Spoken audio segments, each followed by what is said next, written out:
Hey, good evening. Welcome to A Foreigner in the Philippines. Well, we just got back from Nanay's having dinner and just looking over some of the comments. It's very easy.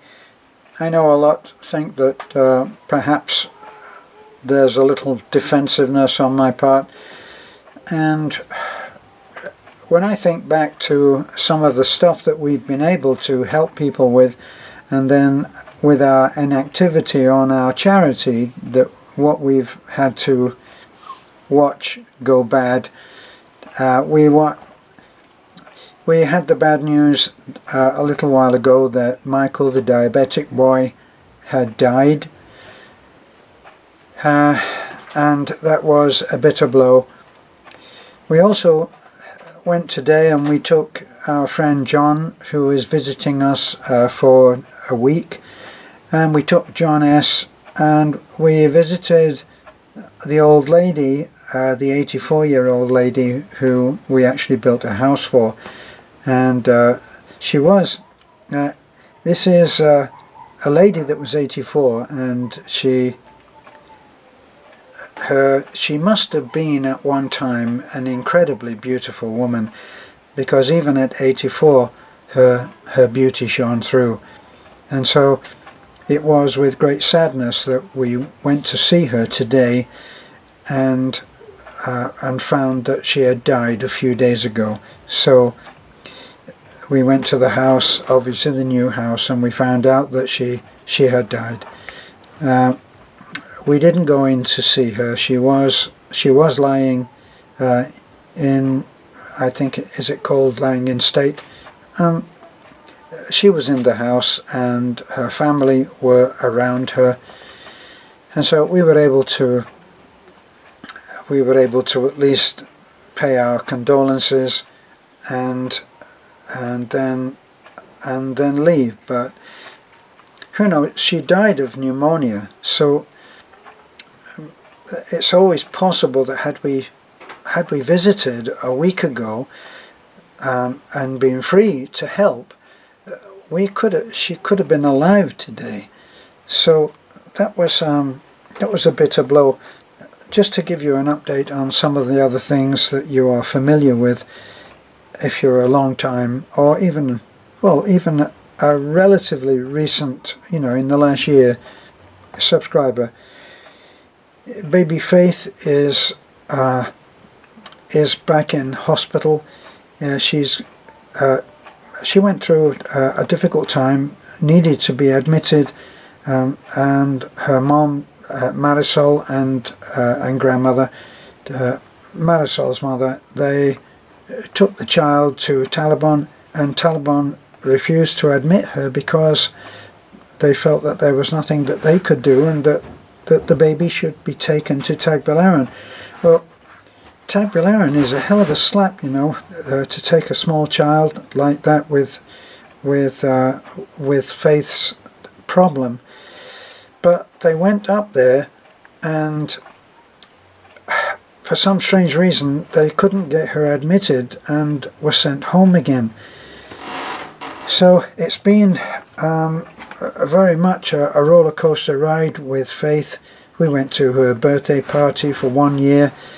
Amazingly, when we first found out about Baby Faith, she was only, I think, 3 to 4 months old, and we were able to help back then. But of course, as we've been saying, we've been told to stop until our approval for our non-profit is finally given, and we feel that that's very close.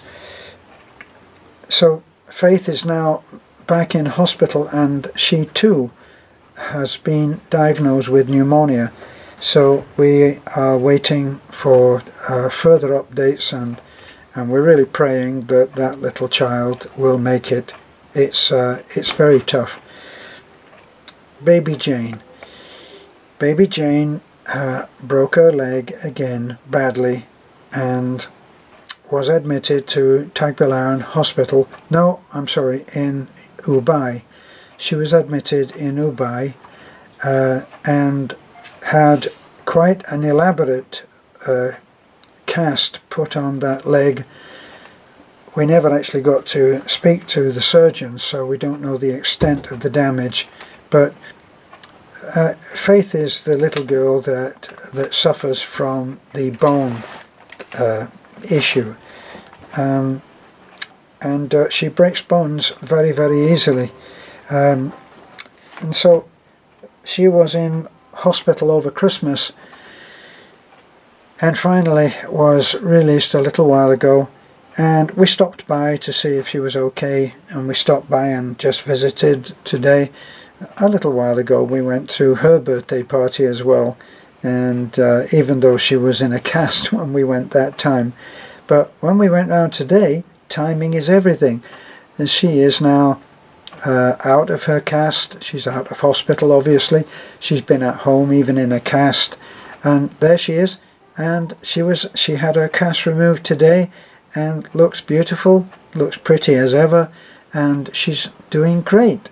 So we were able to go around and say hello and offer our sympathies for what she's been going through.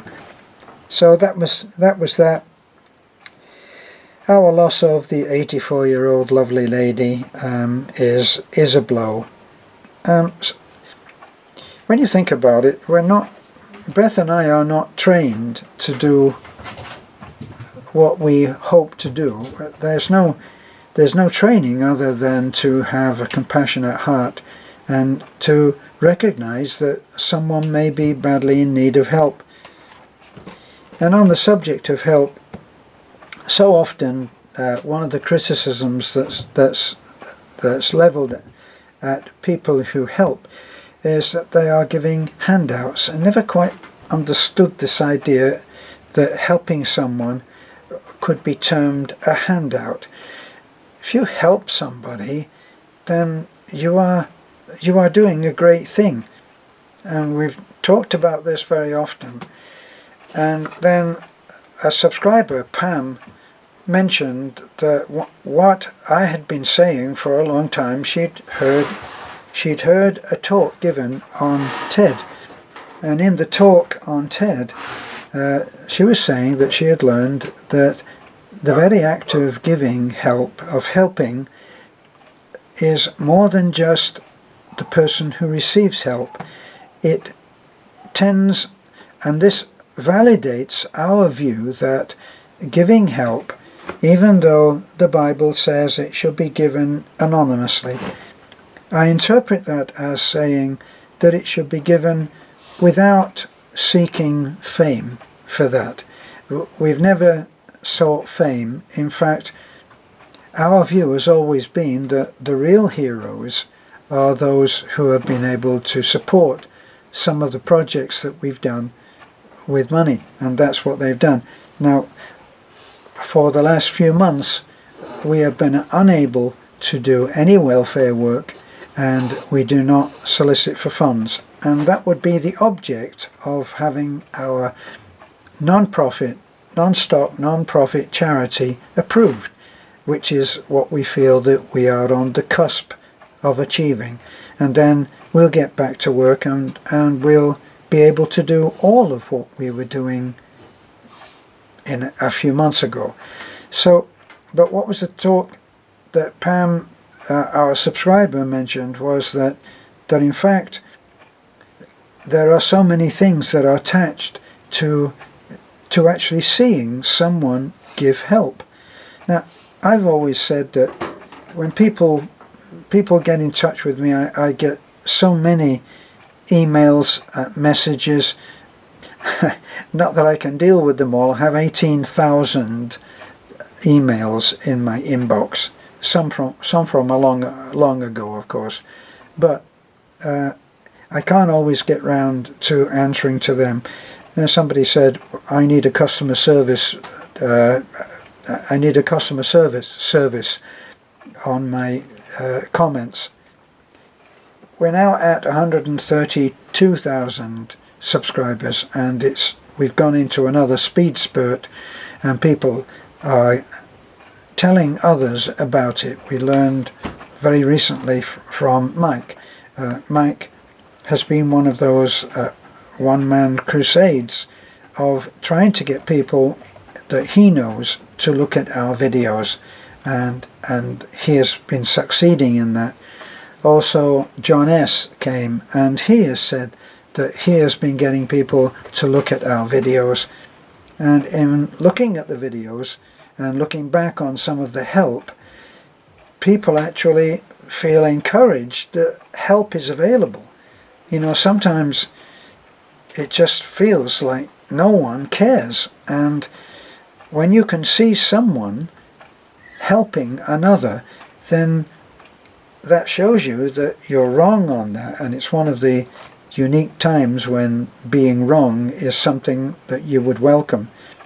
I remember seeing a moving video that was on YouTube, a kind of a one-off video. I don't think that the person who posted it even had a channel, and they just posted that video, and it was of a man taking off his shoes and giving them to a homeless man, and he took off his shoes and he gave them to a homeless man. Now, I don't think that Beth ever saw that, but when we went out a little while ago, Beth wearing her nice new shoes, we talked to some kids that were struggling to get to school, and they were struggling to get their education. You know, sometimes you need an awful lot of things that in the Western world you would never dream of having.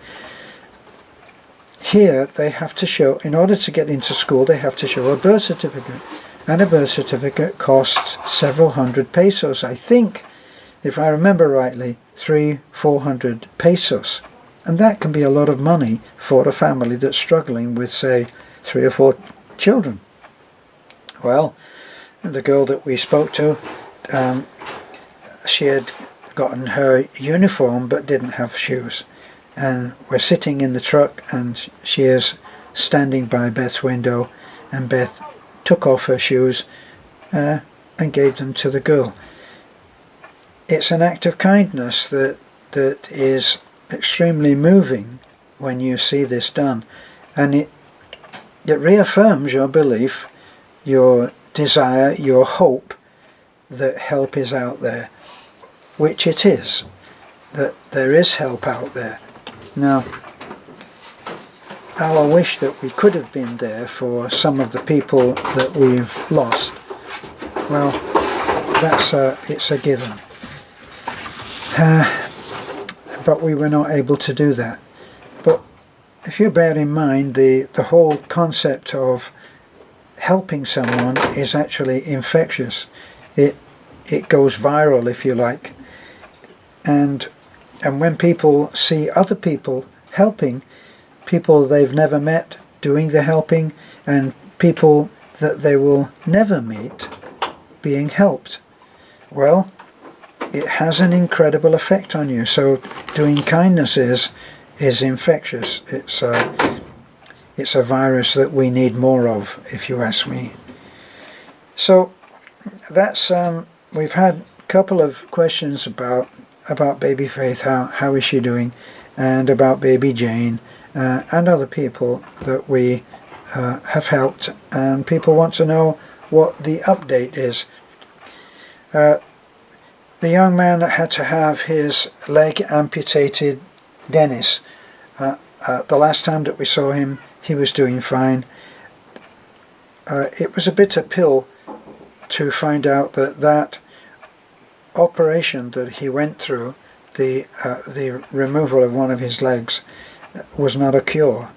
And that's why I say that Beth and I are not really trained to go through this. And some time ago, when we started to see some some harrowing cases that needed to be helped, I said then, if there are any ER nurses that are out there that have learned how to turn the switch off and go home to a happy family and be able to live normally throughout the night until the next day at work, helping people who have been in terrible trouble, if they know the secret, they can certainly comment or send me a message and tell me how it's done. I'd appreciate that. So right now, thanks for listening to this. Thanks for all of the help and support. Eventually things will turn around. Of that you can be sure. We thank you for your support. I know that there have been people who have seen lots of stuff leveled at us and have left the subscribership, and then we've had people who say, I left and I'm back, and for those people we are happy to see them back, and we don't mind that you were affected badly and that perhaps you lost faith, and now you may see that just purely based on the fact that we have stayed the course and that we haven't given up, and that we've been part, I think, of what I feel is a divine plan. And the plan is that we should be here, and the plan is that we should stay and keep fighting for what we think is right. And so this is something that I've learned, and that has given me even more faith that everything will be fine. So thanks for those who stayed with us, thanks for those who've come back, and for those who have yet to return, well, there's time, and we'll welcome you back too. Thanks for being with us. This is A Foreigner in the Philippines. Don't forget to like, comment, subscribe. Bye for now.